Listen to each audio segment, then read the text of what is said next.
வணக்கம் நண்பர்களே. ஊரக வளர்ச்சித்துறை அமைச்சர் திரு கே.என். நேரு அவர்கள் இன்று காலை உறையூர் ஃபாத்திமா நகர் 60வது வார்டை பார்வையிட்டு சென்றார்.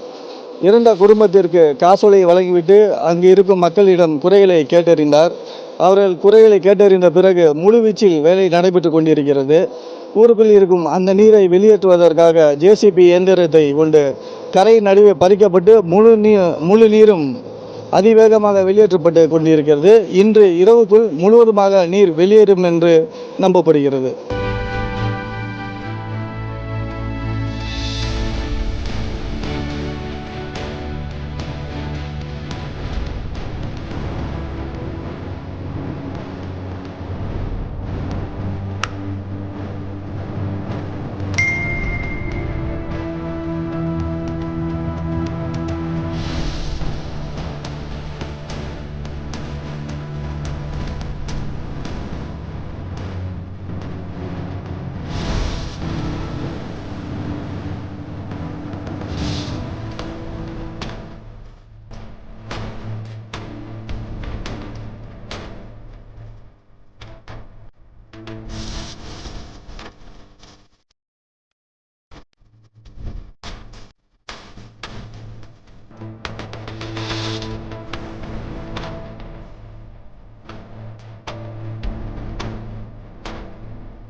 தம்பி என்ன பண்றாரு?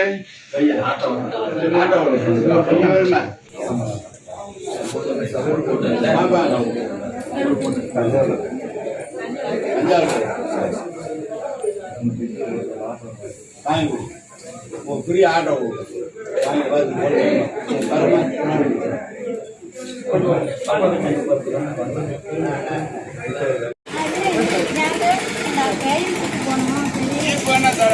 எப்ப போறீங்க?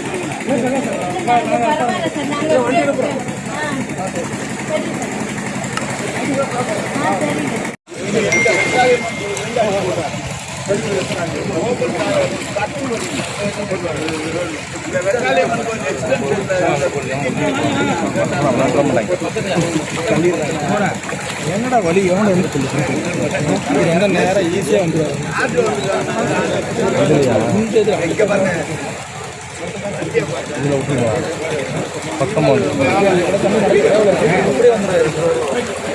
தொடர்ந்து இந்த பகுதியில் தண்ணீர் மழைவர காலங்களில் தண்ணீர் வடியாமல் மிக சிரமத்துடன் கடந்த 15 ஆண்டு காலத்துக்கு முன்பு திராவிட முன்னேற்ற ஆட்சியில் இருக்கும்போது செய்த சாலைகள் தான் இந்த அளவு சாலைகள் போடப்படுகிறது, சாக்கடைகள் நட்டப்படுவது.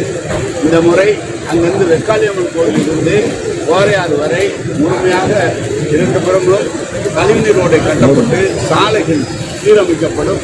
அதோடு மட்டுமல்ல, எங்கு தண்ணீர் அதிகமாக இருக்குமோ அந்த சிமெண்ட் சாலை போடுவதாக ஒரு எஸ்டிமேட் போடப்பட்டிருக்கிறது.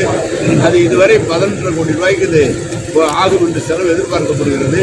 மேலும் கூடுதலாக ஆனாலும் அங்கு நிரந்தரமாக ஒரு பம்ப் செட் வைப்பதை போல அந்த ஏற்பாடு எந்த காலத்திலும் தண்ணீர் பாதிப்பு இல்லாமல் செய்வதற்காக அடிப்படை நம் முதலமைச்சர் அவர்கள் நேற்று ஒரு கூட்டம் கூட்டி இனி மழை காலங்களிலே எந்த பகுதியிலும் பாதிக்கக்கூடாது என்பதை பற்றியெல்லாம் ஒரு கூட்டம் நடத்திவிட்டார்கள். எனவே இந்த கூட்டத்தில் சீரமைக்கப்படும். அதோடு மட்டுமல்ல, மாவட்ட ஆட்சியர் அவர்களோடு நாங்கள் லால்குடி, மணச்சநல்லூர், துறையூர், முசிறி போன்ற பகுதிகளிலே சுற்றுப்பயணம் செய்தபோது நிறைய விவசாயிகளுடைய நிலங்கள் பாதிக்கப்பட்டிருக்கிறது. பருத்தி வீணாகிவிட்டது, சோளம் வீணாகிவிட்டது, வெங்காயம் வீணாகிவிட்டது. அனைத்தையும் கணக்கெடுத்து மாவட்ட ஆட்சியர்களுக்கு தேவையான உதவிகளை செய்வதற்காக அரசுக்காக பரிந்துரை செய்திருக்கிறார், கடிதம் இருக்கிறது.